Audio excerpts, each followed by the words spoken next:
Come around, listen in and join the fun. Learning as we go, new words and stories. Adventures begun. Let's open up the pages. Don't have far to look. It's all in a book. Ruthy's Reading Room. Ruthy's Reading Room. Ruthy's Reading Room. Ruthy's Reading Room. Hello, my little readers. Welcome to Ruthy's Reading Room. I'm Ruthy, and this is my buddy Jaw. He's my favorite stuffy, and he's joining us for story time. Is everybody excited to read another story today? Can you give me a yes? All right. I love when we're excited to read. Reading is so important, isn't it? That's right. We build on our skills from the alphabet to putting words together to putting together sentences. And then you know what happens after that? Then you can write your own stories too. So cool. I hope everybody is excited as me and Jaw to learn all about those foundational pieces of reading. Okay, get so carried away. All right, my friends, how about you go and run and get your stuffy or blankie and bring some reading friends with you, okay? We'll all read together. Run and come back now. Are you ready? Are you ready? Yes, you're coming back and you're bringing friends and stuffies and blankies alike. Okay, settle into your reading corner. Or, like I say, sit on the mat right in front of me. You'll be able to see all the pictures right up close. Okay, let's ask the question. Which book is coming off the shelf next? Let's see. Dun, da, da, da. What is it, Jaw? Can you see? What does that say? Maxine's Hands, written by Dr. Lynda Jones Mubarak, and illustrated, oh, can you hear me?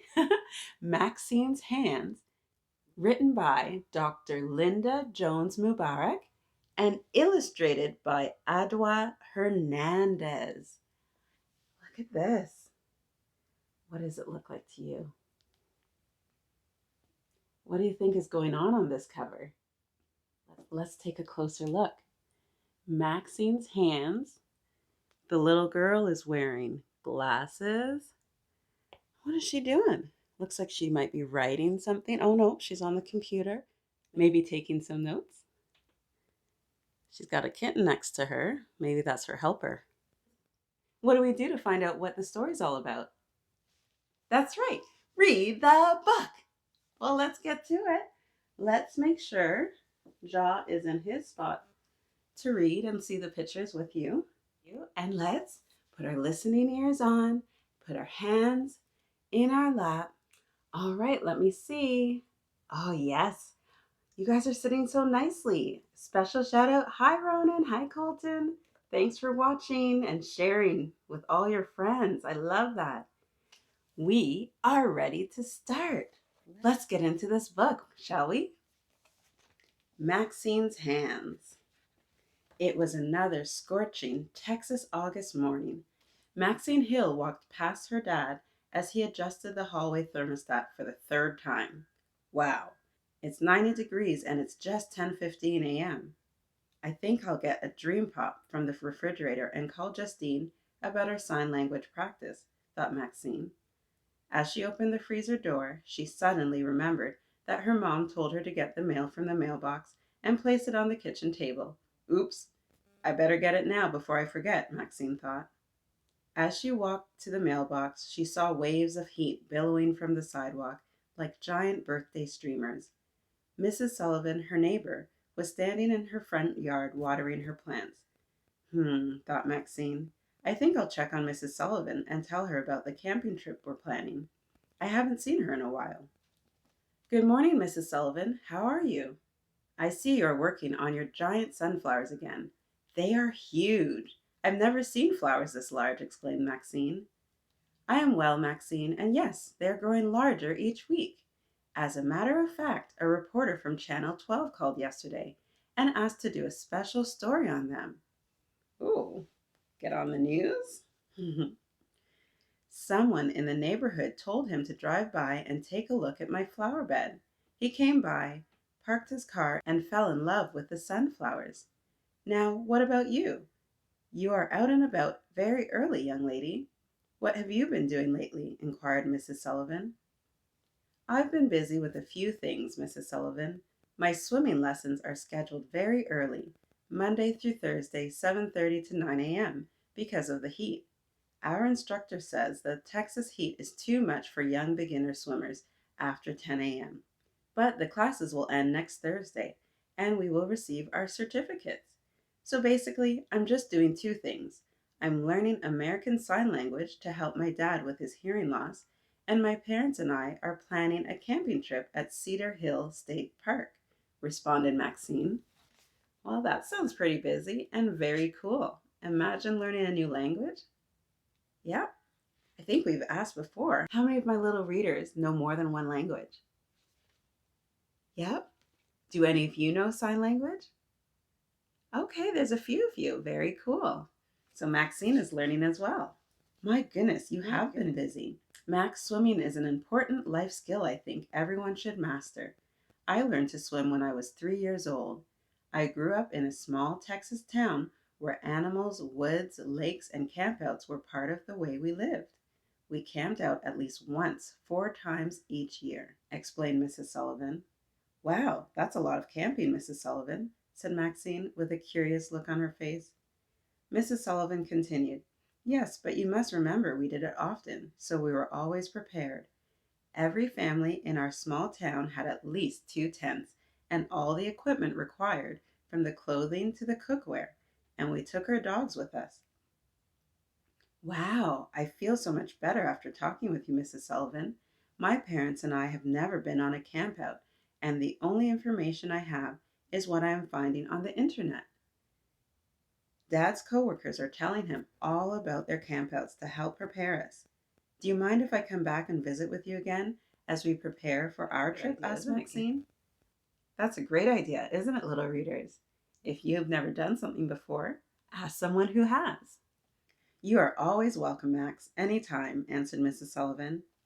Maxine smiled as she walked back to her house and began thinking, Mrs. Sullivan knows everything about camping. This is great. I can ask her about camping things I don't understand, and I'll visit her again next week. I think I'll go upstairs and work on my house design until bedtime. I need to change the front porch paint color from white to beige and add a small utility bathroom next to the kitchen area. Do you think that's what was on the cover page? Yeah, possibly. Her house design. The Saturday shopping day arrived, and the Hills were preparing to go to the mall to shop for camping supplies. Mr. and Mrs. Hill sat on the den couch, patiently waiting for Maxine while listening to the latest updates on the hurricane approaching the Texas coast. After a few minutes, Mrs. Hill walked to the foot of the staircase and shouted, Maxine, what are you doing? What's taking you so long? Are you working on that dollhouse again? Uh-oh, Amos, Maxine said in a hushed voice. I brushed my teeth, sat down, and began working on my pool design for the model house and forgot all about the time. Does that happen sometimes? You get caught up in a hobby that you love to do? I've got to get dressed in a hurry. Mom and Dad said we could stop by the Hobby Lovers store and get a few more materials for my house.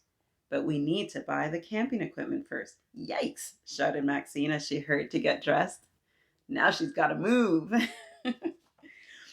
After a few minutes, Maxine ran down the stairs loudly explaining, Mom, Dad, I'm sorry I took so long. I was trying to make some changes on my house design, and I completely forgot about the time. I used the pieces from Dad's old brown flannel shirt to create a sofa, but I can't decide if the living room floor will be tiled or carpet. Okay, enough talk. I'm ready. Let's go. Oh, honey, you and that house. I thought you were going to be a detective or forensic scientist, but now, Max, I just don't know, replied Mrs. Hill, shaking her head and smiling. It's okay, Mom. I'm still thinking about those two careers, but I'm having lots of fun working on my house project, replied Maxine. Mr. Hill walked outside, opened the car door, and gave a royal bow to Maxine and Mrs. Hill as they got into the car. Can you do a royal bow? That's right. After shopping at the campground depot for about 45 minutes, Mr. and Mrs. Hill agreed it was going to take more than one shopping trip to get all the supplies needed for the trip. They decided to pay for the supplies in the cart, come back at a later date, and take Maxine to the hobby store as promised. The Hills placed the purchased supplies in the trunk of their car and walked across the street to the hobby store. As the Hills entered the hobby lover's store door, Maxine waved at Mr. Franklin, the store manager. Mr. Franklin returned the wave and announced loudly across the customers waiting in line, "She's back!" I guess she's a regular. Lisa Freeman, the cashier on aisle 3, also waved and said, "Maxine, it would not be a good week if you didn't stop by to give us an update on your latest project. What are you working on now?" A big grin appeared on Maxine's face as she explained, "I created a multi-level miniature house using old magazines and pieces of clothing, but I need to get some more craft sticks so that my second floor doesn't collapse again." Whoa, she's really crafty, isn't she? "I also need to have it completed by the end of the month in order to meet the deadline for the craft show at the community center in October." "You are just in time, Miss Craftmaster. We're having a 2-day sale on miniature hobby objects. You know where the area is located. Enjoy. I'll see you at checkout," replied Lisa. Mr. and Mrs. Hill smiled as they followed Maxine and walked over to the sale area. Gotta love a good sale, huh? After the shopping trip, Maxine rushed upstairs and sat down on the floor of her bedroom. Her thoughts were moving quickly. "I need to decide if the house needs a square, oval, or rectangular pool.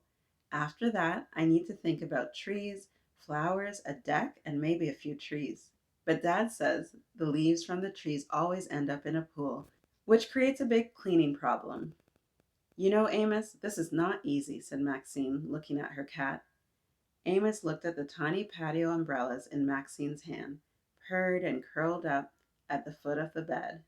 Maxine continued to arrange the tiny furniture until her phone beeped. "Hey, Amanda." "Yes, I'm still working on my project. I need to complete this or I'll miss the deadline for the craft show entry application." "I didn't forget. I know we were going to discuss the camping trip. No, I won't forget to call you back." "Later, Amanda, later," said Maxine. Maxine sighed, arranged and rearranged the miniatures until she fell asleep.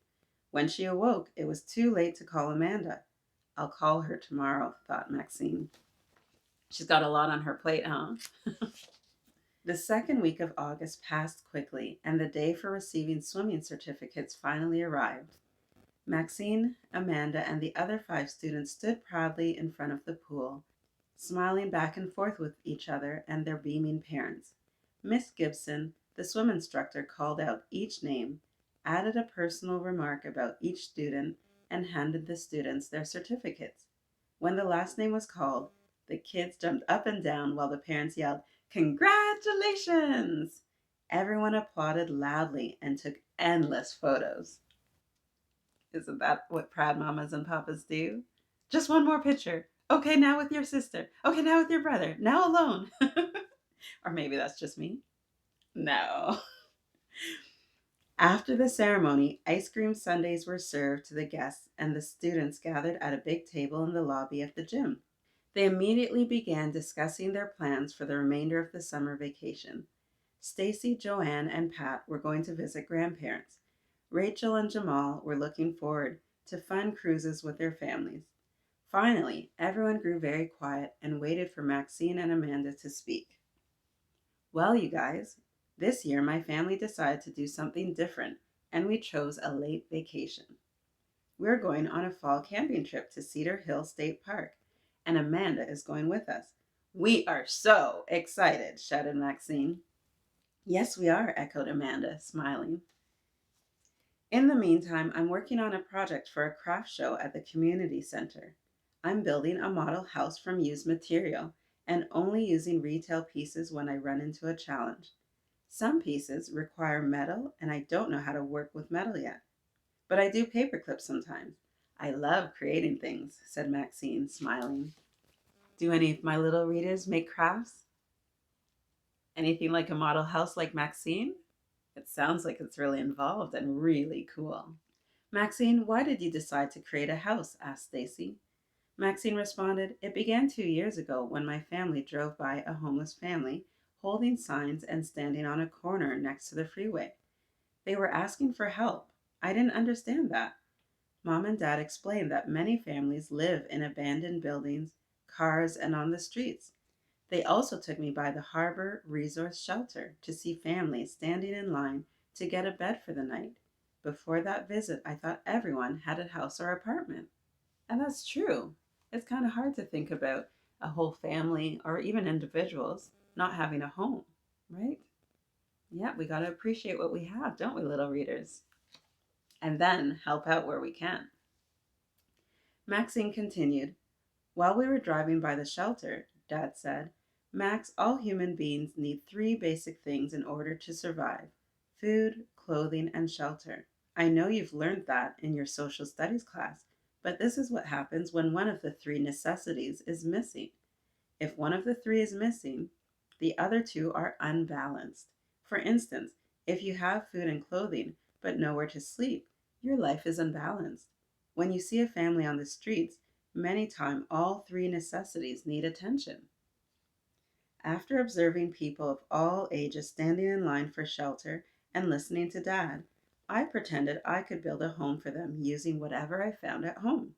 So I searched through our home recycle bin and found magazines, shoe boxes, buttons, cardboard boxes, my mom's plastic storage containers, ice cream and egg cartons.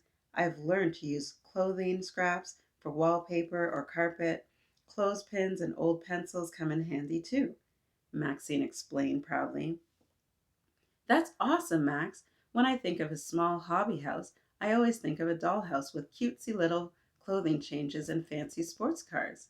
But you are designing a home for a family in need, not dolls. I never thought of that. Please text or email us the date of the craft show. I think all of us would like to see your completed house. Right, guys? Said Joanne. Everyone looked at each other and nodded in agreement as the parents began walking through the lobby and waving their goodbyes. The kids stood, gave each other big hugs, and headed for the parking lot. Well, that is a great project. She saw a need and thought, how can I have a little impact? This is going to be another scorching 3-digit day in Texas, said Mr. Hill as he turned on the car air conditioner. After everyone buckled up, Mr. Hill announced, Maxine, today is your big day. I promised to take you to a Habitat for Humanity project after the swimming lessons ended. You will get a chance to see how a home is created by a group of volunteers for a family in need. In addition, you may be able to ask the project manager about the estimated cost, building materials, landscape, and the volunteers. Let's go, Dad, shouted Maxine. Mrs. Hill smiled and nodded. Maxine spent the next hour walking and observing everything in and around the Habitat house. She saw 3 volunteers working on the framework, a truck was unloading roofing materials, and 2 female volunteers were checking the boxes of tile for the kitchen and bathrooms. Each person had a job assignment and worked on a team. The thoughts began to form in her mind. I can see this house slowly coming together, section by section, just like my small house. Wow, this is exciting. You create a house plan on the computer and businesses donate the materials. Then you organize the workers, meet with them, assign duties, and assemble the house on the ground. Cool. As she turned around, she saw her mom passing out bottles of water to the volunteers and talking with the family who would be living there in a few days. In the meantime, Mr. Hill was busy trying to see what type of grass seed and fertilizer the local nursery had donated. Maxine was about to ask Mr. Stevens, the project manager, another question when Mr. Hill walked over to her and said, "Okay, Max, it's time for us to go. The project manager has been kind, but he can't talk to you forever. We'll check back in a few days to see how it's coming along. Thank you for talking with my daughter, Mr. Stevens. She is filled with questions." I'm filled with questions too. I ask 1, 2, 3, 50. It's good to be inquisitive. That means be curious and ask lots of questions. You're welcome, Mr. Hill. Honestly, I wish we had more children, especially girls, interested in architecture and construction. It is an incredible career path for anyone who loves to use their hands and their creative imaginations to bring an idea to life. You're one lucky parent. Please bring her back soon, said Mr. Stevens. Maxine and Mr. Hill shook hands with Mr. Stevens. They began walking to the parking area and saw Mrs. Hill waving from the car. "Max, your mom and I are famished. I have an idea. Let's stop by that spaghetti restaurant you like and dine on some lasagna and salad," said Mr. Hill. "Whoa, Dad, I didn't realize it, but I'm starving too," replied Maxine. "Time moves quickly when you're learning something new and enjoying it," responded Mr. Hill. The Hills arrived home from the restaurant, excited about the Habitat visit and the delicious pasta from Maxine's favorite restaurant. "Max, I think we had a full day, don't you?" asked Mrs. Hill. "Yes," replied Mr. Hill and Maxine at the same time, laughing. "Dad, Mom, I'm stuffed. I'm headed upstairs for a nap," groaned Maxine. As Maxine made it to the top of the stairs, her phone began buzzing. "Uh-oh, I forgot to call Amanda back. I hope she's not upset. But I fell asleep trying to decide if this little house really needed a swimming pool," thought Maxine as she answered the call. "Hey, Amanda. Yes, I know. I fell asleep. Yep. The visit to the Habitat for Humanity house was awesome. I talked with the project manager, and he gave me lots of information about the construction industry, architecture, and all the jobs in the field, including engineering. I am so excited. I'm going to check with Mrs. Duncan and see if Mr. Stevens can come to our school on career day." "Okay, I'll call you back." "No, I won't forget this time. I need to feed Amos." "Later, Amanda, later," said Maxine. Oh, I think Maxine has a bit of a pattern of forgetting her to call her friend back. Maxine fed Amos and walked downstairs to talk to her dad. Mr. Hill was finishing his last cup of tea and looking at the evening news. "Dad, thanks to you, I learned a lot today. I'm so glad you're showing me what it's like to use your hands to create good things and help the community," said Maxine. Mr. Hill responded, "Max, I think it's important for you to know that when you visit a house or any man-made structure in the world, someone behind the scenes planned it beforehand. Many times we do not see their faces, but the malls, parks, hospitals, airports, golf courses, places of worship, and amusement parks were all designed on paper by a single architect or a team of architects before you walked into them." That's a good thing to kind of turn our minds to. Even the house that you're living in or the school you go to, right? It didn't just appear. That came from someone's creative idea. That's a good thing to remember. I like that. "I need you to do 2 more things, Max. Sit down at the computer here in the den and download a copy of the North Camping Area map of Cedar Hill State Park.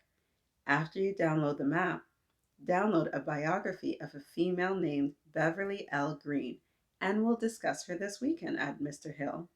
Oh, I like this dad. It sounds like he's giving his daughter a bit of extra homework, learning about somebody new. You know, I like those after-story homework assignments. "Thanks for that information, Dad," replied Maxine. As she sat down at the computer, she downloaded the map and her eyes grew big with astonishment. "Dad, this place is gigantic. It has restrooms, fire rings, cabins, nature walks, campsites, lantern poles, a lake, and lots of other things I am not familiar with because we've never been camping," said Maxine. "Yes, and as I mentioned earlier, teams of architects and engineers designed it to ensure that visitors would have everything available for an enjoyable visit. And these professionals created a map so that you could locate all of it, replied Mr. Hill. Maxine thought about the habitat visit, studied the state park map again, and recalled what her dad and Mr. Stevens said about the construction industry. She decided it was time to reorganize her model house plans. I need to make a few small changes. Creating my little family house is like writing an essay. You write and edit, and rewrite until you get the kinks out, thought Maxine. As Maxine began reorganizing the media room on the second floor of her house, Mrs. Hill walked into her room smiling and waving 2 envelopes. Well, Max, I have 2 pieces of headline news information that will make you very happy. First, your application was accepted by the community craft event sponsors for October 15th. Whoa, congrats, Maxine! Your table number is 12, and you can begin setting up your project at 8:30 a.m. on the morning of the event. This is awesome. I'm so proud of you, Max. Now, do we need to return to the Hobby Lovers Haven before October? This is beginning to remind me of a science fair project. Wait. You can answer that question later, said Mrs. Hill jokingly, while grinning from ear to ear. Mrs. Hill continued, next, it appears that your science teacher, Mrs. Douglas, recommended you for a week-long summer workshop in architecture at the Creative Center for Kids in New York City. And her recommendation was approved. Whoa, Max is having such great things happen for her. Mrs. Douglas knows all about your model house, how you love asking questions and doing hands-on projects. She also plans on coming to your exhibit at the craft show to take photos for the school paper and our city newspaper, added Mrs. Hill. Congratulations, Max. It appears that your hands speak for themselves. Your questions and hard work have paid off again. Now I'm going downstairs so that your dad and I can begin planning our family vacation in New York City next summer. There's so much to do and see in the Big Apple. That's why it's called the Big Apple, explained Mrs. Hill. Thanks, Mom. By the way, Dad told me to download one more document. Have you ever heard of a female named Beverly L. Green? Asked Maxine. Yes, Max. Miss Green was the first licensed African-American female architect in the United States. Add to your knowledge bank. I did a report on her career when I was a high school senior. One smart lady, responded Mrs. Hill. Maxine smiled, sat down on the floor, and began gluing craft sticks to an old matchbox to build a table for her tiny, tiny kitchen. Amos purred and waited for another snack. The end. Wow, Maxine's hands. What a great story. We learned so many things in this story. From Maxine building that model home inspired by seeing people who don't have shelter, to going to the Habitat for Humanity site and learning about the careers you can do there, to getting that project from her dad to learn about somebody new. It's awesome. And that makes me think, after you finish with me, you could do 2 things. You can think of what you want to be when you're older and look up the first person who ever did it from your background. Learn all about their experience. And 2, just like Maxine found a little project to do, maybe you can think of something you'd like to do where you can volunteer or help people in need. Sounds awesome to me. Give me a high five. Excellent. Thank you for joining us in Ruthy's reading room. We love reading together. And remember, the best place to read is wherever you are with a book. If you enjoyed this storytime video, don't forget to subscribe, give us a thumbs up, and hit that notification bell so you can read with us again next time. Happy reading, little readers. Goodbye. Ruthy's read it.